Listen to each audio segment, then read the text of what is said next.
Welcome. This is the 86th annual Cold Spring Harbor Laboratory Symposium. We're virtual this year. I'm Rebecca Leshin. I'm Executive Director of the Banbury Center here at Cold Spring Harbor Laboratory.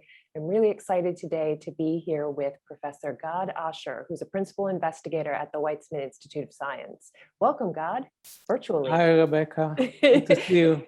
It's amazing that we're so far away and having this conversation. I sometimes have to just keep reminding myself of the amazing technology.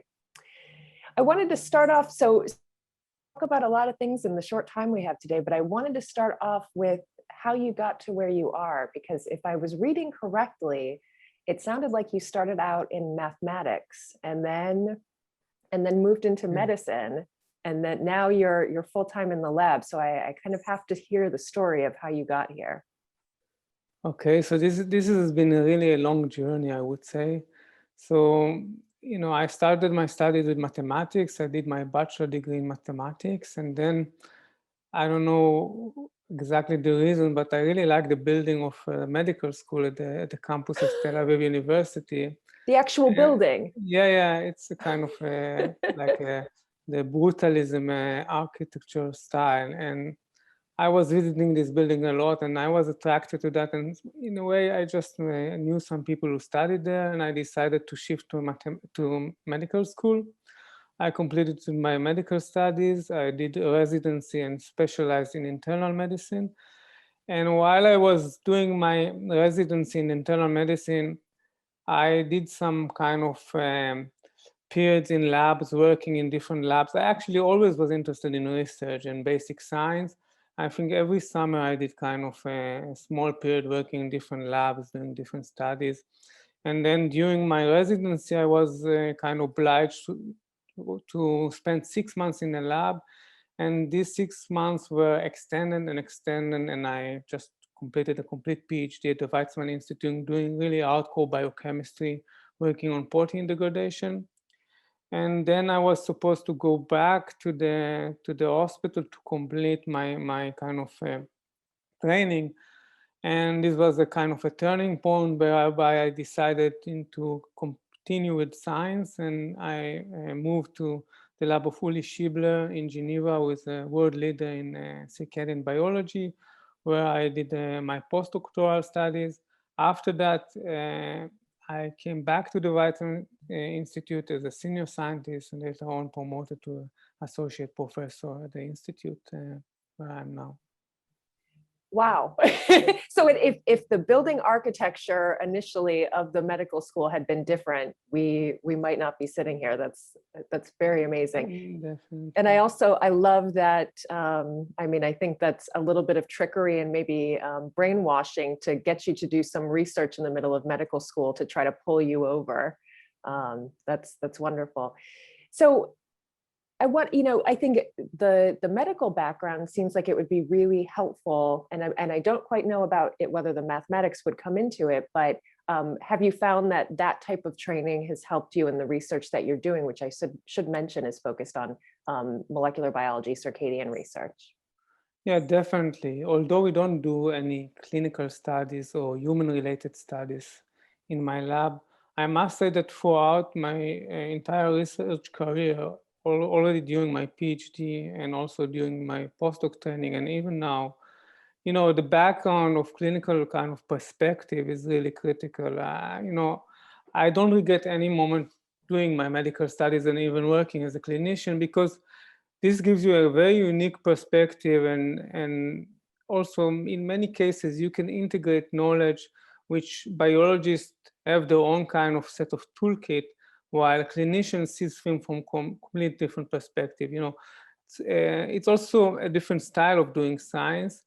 Medical doctors are trained to solve problems. So the ability to focus and address a question without being distracted by all kind of, things that might deviate them from the main line of research is less common with clinician who knows, when you have to treat a patient, you have to treat a problem and solve it. And this is very common if you see scientists who are also with a medical background, who worked as clinician very often the science is very focused towards this kind of addressing a question and solving a problem. And I think this is also one thing. And the other thing is that this gives you a very broad perspective about things. So even if you ask a question about an interaction between two enzymes or proteins, it's always in the back of your mind. There's the idea of the entire physiology textbook that you learned, or a disease that is related to one of these enzymes. And this is always comes in a way that, you can shift the perspective or the question based on this knowledge. And I see it as an advantage. I think this is kind of allows you to integrate different perspective and reach something that is maybe beyond the basic approach of a biologist. And I think I'm happy with that. Yeah, agree. And I think we are seeing in a lot of different fields a shift to putting the term systems in front of something. So, trying to incorporate all of the different physiological systems in the human body or in the mammalian body to think about questions in science. So I want to now narrow in a little bit on what, the work that you shared with us at the symposium this year, which was, coming from a background where I studied physiology. I was focused on neuroscience, and I, still remember all of my lessons on circadian rhythms and the SCN. And so to move to the peripheral clocks felt amazing. I had never learned so much. So maybe you can just give us a brief overview of what you presented, and then we can talk about. Yeah. So I will start with a kind of a small background about the question that we have been interested in. So, in many of these cartoons that you look about the circadian mammalian system, we have the master clock in the brain, and we have all this clock in the periphery. And this is quite an astonishing cartoon, because if you think about it and when you look at it carefully, you ask yourself, why do you need so many clocks? Basically, a single clock is sufficient to convey the time.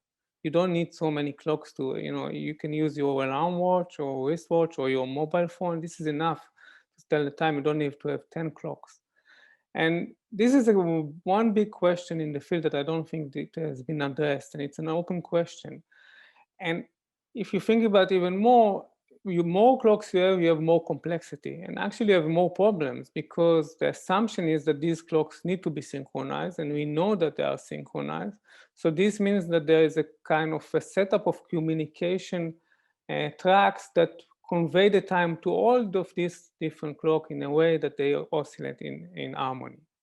And now if you go down and look in the system even further, you see that there is a big dichotomy between the master clock and the peripheral clock. And so far, there is no doubt that the master clock is the dominant, is the conductor who orchestrates all these kind of processes. And most of the peripheral clocks have been treated as kind of, I would say the word slave or oscillators, and now it's not common to say it. It's not kind of politically correct, but kind of neglected, and everybody considered them as a uniform group which oscillate and work under the dominance of the master clock. And when we started to look at it and ask a question about it, it started to become very much interesting to ask question about these different clocks. Do they react the same? Are they all these peripheral oscillators work together and respond to the same signals in the same way? Do they communicate within each other? We know that the master clock communicates with the peripheral clock, but do the clock in the liver communicate with the clock in the pancreas or in the lung? Is there a hierarchy between them? Maybe the liver is important for the pancreas and the gastrointestinal tract, while the lung is important for the kidney clock, and maybe the reciprocal interaction between them. And this is one type of the question that were interested us. And when we started to look at the first question, we asked, okay, are there signals that are specific to different clock? Is the clock in the liver responsive? We know that the clock in the liver is highly responsive to feeding. This has been shown by Uli Schibler and Michael Menneke already 20 years ago. So now, just to jump in, so now we're talking about those external cues, or the Zeitgeber, I think is the technical term. Okay. Yeah, so the technical term is a timing cue, or Zeitgeber, or time giver in German. And this is a term that has been widely used in the field, but it was addressed in more general and perspective, and not in specific into the different clock and peripheral tissues. And one question that was interesting for us is whether different clocks in different peripheral tissue have different Zeitgebers. So we know that the liver is strongly responsive to feeding, but what about the other tissues? Do they respond to feeding? And the notion in the field was, peripheral clocks are responsive to feeding time. And this was kind of the basic notion. But when we looked at it more carefully, we saw that some tissues are not responsive at all to change in feeding time. So if you apply kind of a different feeding time paradigm, providing you food in the opposite time, in the daytime, the liver clock is completely inverted, but the lung is not affected at all. Some tissues, like the white adipose tissue, is also completely inverted, but the muscle, for example, is partially shifted. It's only 6 hours shifted. So you get wide range of responses. And this was also reminiscent of our previous work on oxygen. When we did similar experiment with oxygen, we actually among the one who found that oxygen is also a Zeitgeber. We saw very similar phenomena. With respect to oxygen, the lung was strongly responding to hypoxic pulse, while the liver was highly indifferent to the hypoxic pulse. So this raised the idea that, different peripheral clocks have different Zeitgebers. And there's integration, obviously integration of signals. It's not exclusively mutual. It's not only one, and it's a binary thing, but there is a dominance. The lung is mostly responsive to oxygen or hypoxic level. Likewise, the kidney is very sensitive to that, while the liver is really dominated by feeding. And then you have the mixed effect. The muscle might respond to both of them, and you can envision different scenarios.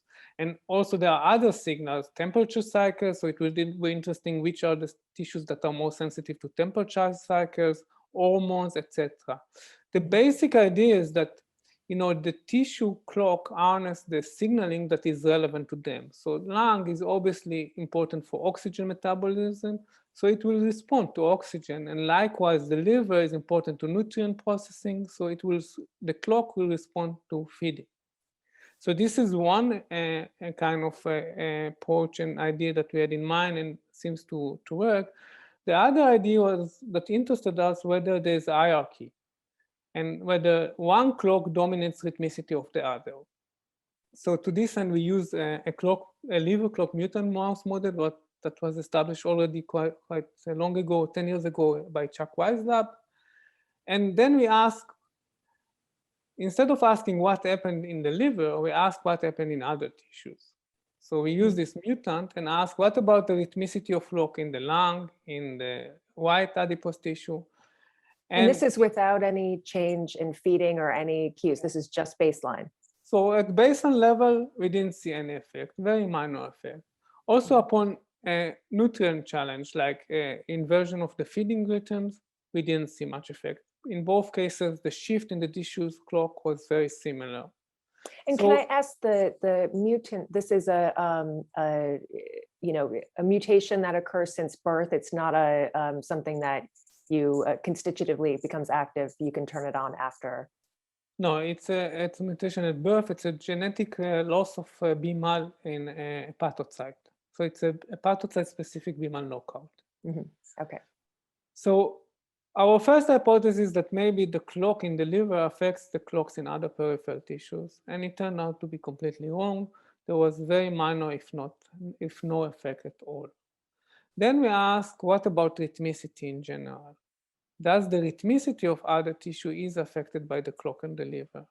And interestingly enough, we saw that the rhythmicity of other tissue is affected by the clock in the liver. So it's kind of bypassing the clock of the other tissues and affecting the downstream effect, the rhythmic transcriptome. So first, it's completely shaped the rhythmic transcriptome in the different peripheral tissues that we tested. And moreover, we do know that once we shift the feeding from night to daytime feeding, there is a shift in the rhythmic transcriptome of the other peripheral tissues. But when we did it in the clock mutant mice, we found out that the shift is much more prominent. So it seems that it's not only control the rhythmic transcriptome at the basal level, but also it has a prominent effect in response to these changes in feeding. So the idea is that the liver clock not necessarily coordinate the rhythmicity of the other peripheral tissues, but it strongly affects the rhythmicity of overall the genes there, the rhythmic transcriptome, in particular in response to changes in feeding time. And actually what we saw that it's a kind of it serves as a buffering mechanism, because in its absence, you see much more dramatic changes. And this again goes with what Chuck Weiss proposed several years ago, that the liver clock serves as a buffering mechanism for glucose level. So it seems that it doesn't only buffer glucose levels, also buffer the effects on rhythmicity of other peripheral tissue, kind of preventing, if you change the feeding, you don't want that there will be too much perturbation in the system. So the liver kind of serves as a gatekeeper. It doesn't allow many of the signals to move forward and propagate and create like complete dysynchrony between the tissues. And this is the kind of the concept that we put forward in this study, suggesting that the liver clock coordinates rhythmicity of other peripheral tissues, but it doesn't work via their clock. It's just directly via kind of metabolites, hormone. We propose that glucose maybe plays a role, and by that affecting the rhythmic transcriptome. That's really cool. And I'm wondering if I know you haven't done these studies, but I'm wondering if you think you would, whether the liver is unique in that sense, being, very important, especially in this feeding sort of buffering, or if you think you had the same mutant for the lung or say the kidney or another tissue, do you think you would see similar effects, that they're all kind of working together in that sense? So this is something that we are currently, it's a work in progress, and the idea is the following. So our assumption that a similar scenario will be happen also with other clock mutant in other tissues, but this will be not only tissue specific, but also Zeitgeber specific. So we envision, for example, that if we temper the clock in the lung, then the effect of the lung clock will be in the context of oxygen or hypoxia. And then if we play with oxygen level, we will affect the clock in the lung, we know that.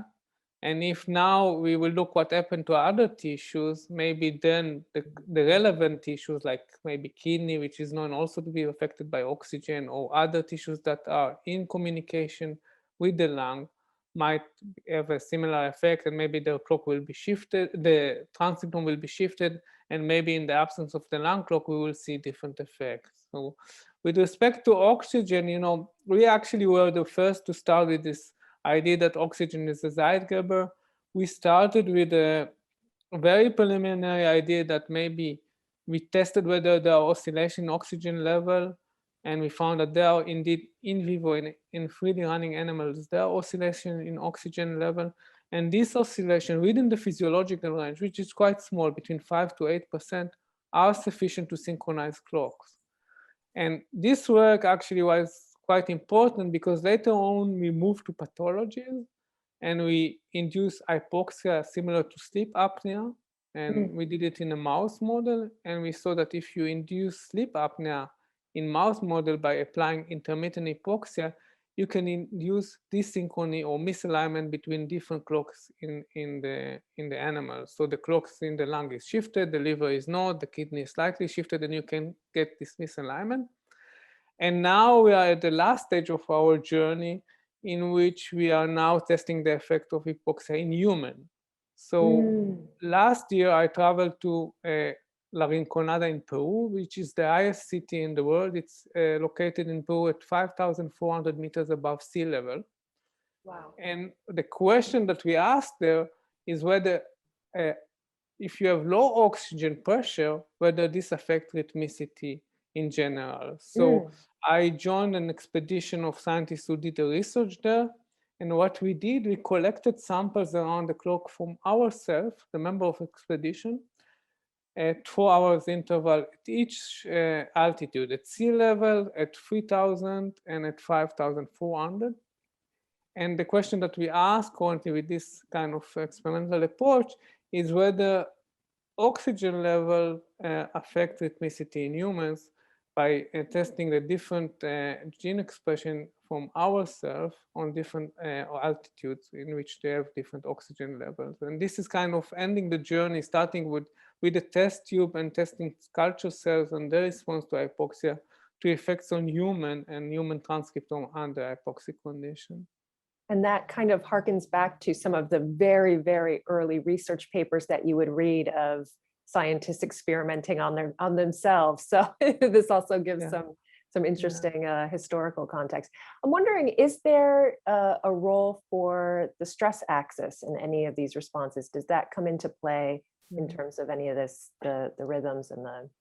So admittedly, in our study, we didn't test the corticosterone, which is likely to be affected when you change the feeding rhythm.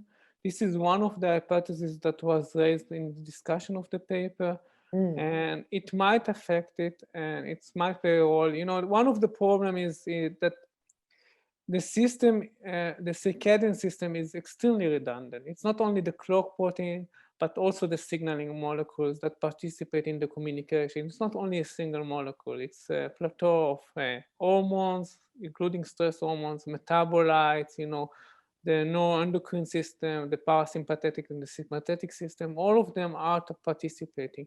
And therefore, it's very difficult to isolate a single factor, because even if you omit it using loss of function experiment, there is always redundancy in the system and something else takes place or is dominant. And therefore, most of the studies, including ours, are in this respect are correlative. We see changes in some of these hormones, metabolites, and we correlate them. But when we do the real McCoy, the real experiment, and eliminate them, in many cases something else takes place and kind of cover back for due to the redundancy of the system. Which shows you what an important system it is, that you need all of these At the backups. same time, it's very challenging for the researcher because you know it's difficult to come with kind of crisp and conclusive results in this system. Absolutely. So I want to close, and thank you for your time today. I want to close with two hopefully quick questions. The first is about the symposium generally. Was there, you know, were you able to attend some of the other talks, and was there anything new or exciting in someone else's work or from a poster that you took away from this year's symposium? No, I definitely attended some of the talks, not all of them due to the time difference. It was, first of all, it was extremely well organized, and also it was, it's in a way, it was also convenient to watch it like this, you know, at home, relaxed and sitting watching the symposium. Though I miss the interaction with my colleagues, I think many of the interaction are critical, and you know, face-to-face conversation cannot be compensated by Zoom or other means of communication through the internet. And I found some of the talks really interesting. You know, some of them I knew the stories from previous talks and previous, but I think the field is really still vibrant, and there are really interesting and good quality studies that are, you know, worth pursuing, and really brilliant minds there that, you know, I look up to them. I agree, and counting you among those. So I want to end with a maybe controversial question. So if you don't want to step into this to answer it, you don't have to. But what, as a circadian scientist, what is your opinion on daylight saving time? Which is a big controversy, I think, in the US. You know, I really kind of, every second time there's a one paper in favor and one paper against, and you know, the pro and cons are always raised, and there are really the strong advocates and the strong opponents. And you know, I will take your kind of a scapegoat and use it to avoid myself entering into a discussion and conflict with some of my colleagues. So I completely respect that. It continues to be a controversy. Well, thank you so much for your time again, and we'll look forward to seeing the next papers, the next presentations from you. Okay, all the best, and it was a real pleasure talking with you. Yes, goodbye from New York. Bye. Bye.